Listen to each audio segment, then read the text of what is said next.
In this video, I'll show you how to use the capacitive touch sensing feature on an Arduino, which I'm using here to control this LED.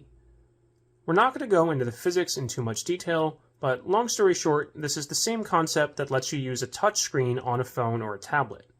A conductive object, like this piece of aluminum foil, has some capacitance or ability to store electric charge relative to its environment. The aluminum foil is connected to an Arduino pin, and the Arduino can measure that capacitance. When I touch the aluminum foil, that capacitance changes. The Arduino can detect that change, and we can use that to activate something in the code, like turning on the LED. Let's take a quick look at the circuit. On the breadboard, we just have an LED with a current limiting resistor. If you're not sure how to use an LED, or you need to set up your Arduino for the first time, we recommend checking out the earlier videos in our Arduino tutorial series, which you can find linked in the video description. Then, I simply have a jumper wire connected to an alligator clip plugged into Arduino pin 0. You can connect the end of the alligator clip to any conductive object, even something like a piece of fruit, like we'll see later in the video. And you'll need to change the calibration in your code depending on the capacitance of what you've connected to the alligator clip, but in a moment we'll switch over to the computer and show you how to do that. Before that, a quick note that the built-in capacitive touch sensing capability we'll demonstrate in this video is available on the Arduino Uno R4 Minima and R4 Wi-Fi, but not on the older Arduino Uno R3. So the code in this video will not work properly on an Uno R3. Let's start with the example code provided by Arduino. You can find this code at the link in the video description. You'll need to install the Arduino Capacitive Touch library. So click on the library manager in your IDE, search for Capacitive Touch, and then install Arduino_Capacitive Touch if it isn't installed already. The first line of code then loads this library so your program can use it. This command defines a touch button, which you can rename, so you could type any other name you want here. The example program uses touch button, and which pin you'll be using. Again, this program is using pin 0, but you can select a different pin. You can't use just any pin though. This functionality is only compatible with certain pins on the Uno R4 Minima and the Uno R4 Wi-Fi. So you need to look in this table to find which pins are compatible if you want to use a different pin. I'll also include the link to this page on the official Arduino website in the video description.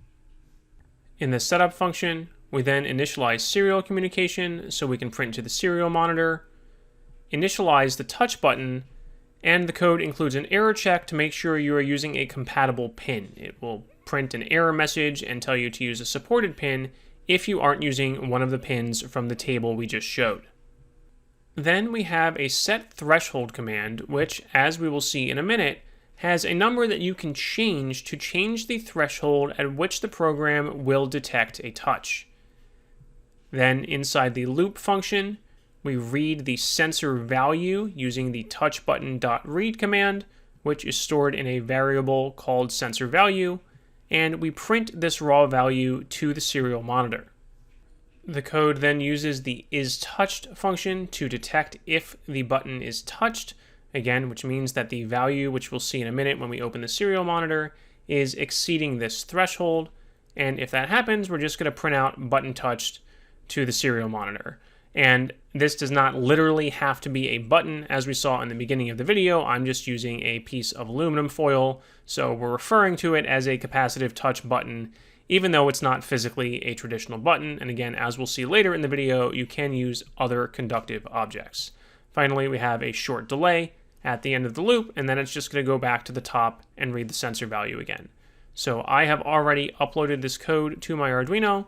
Let's see what happens if we go ahead and open the serial monitor by going to Tools, Serial Monitor, and we'll see that I am not touching the aluminum foil right now, and there is some noise on the sensor reading. It is bouncing around at a pretty low value, somewhere in the 0 to 20, maybe 30 or 40 range.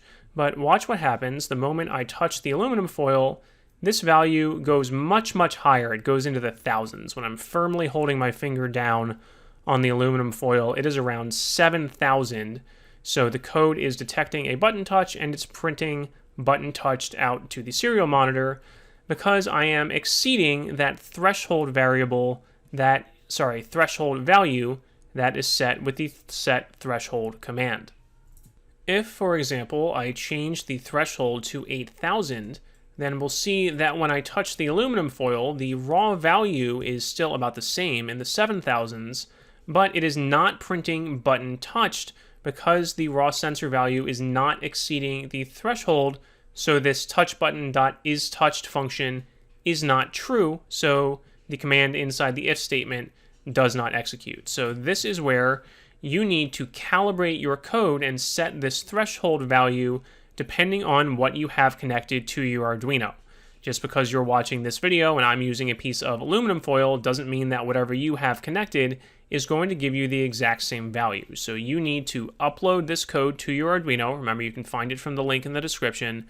Open the serial monitor, look at the raw value when you're not touching your capacitive sensor, whatever material you're using, and when you are touching it, and then set a threshold value that is clearly in between those two extremes, so it activates when you touch your sensor. Switching to take a look at the code we need to add to control an LED. This is pretty simple, especially if you have gone through the earlier videos in our tutorial series that show you things like how to blink an LED or how to control an LED with a button. The code you're adding here is exactly the same. We're just going to be using the capacitive touch sensor to control it instead of another button or a sensor. So I'm adding a variable up here to tell the Arduino which pin I'm going to use for my LED. I have chosen pin 8, but you could choose a different one. In the setup function, I'm going to use the pin mode command to set that pin as an output. And then down here in my loop function, I have modified my if statement a little bit. I have added an else part to that if statement, so now it's an if-else statement. And inside the if-else statement, I have simply added two digital write commands, one to turn the LED pin high or turn the LED on when the button is touched. And then since I don't want to leave the LED on forever after I just touch the button once, in my else part, I have a digital write low to turn the LED off. Uploading this code gives the behavior we saw at the beginning of the video, where when I hold my finger on the aluminum foil, the LED stays on, and when I remove my finger, the LED turns off. And again, I have my LED wired to Arduino pin 8 with a current limiting resistor in series between the LED and ground to make sure the LED does not burn out. If you're not sure how to wire an LED on the breadboard, again, go back and check our first video on LEDs, which is in the tutorial series linked in the description. So, of course, where this potentially becomes a lot more fun is using other conductive objects like this clementine instead of metal. You can see the behavior is exactly the same here. When I touch the clementine with my finger, the capacitance measured by the Arduino changes and exceeds that threshold and turns on the LED. Just remember that depending on what material you use, the size and shape of your object, even its orientation relative to things in the environment, all of that is going to change the capacitance, and your environment is going to be different from mine, so you are going to need to open the serial monitor, look at that raw output in the code, and set your threshold accordingly. Finally, let's look at one more interesting thing here as I switch back to the serial monitor. Watch what happens on the serial monitor as I bring my finger close to the aluminum foil but don't touch it.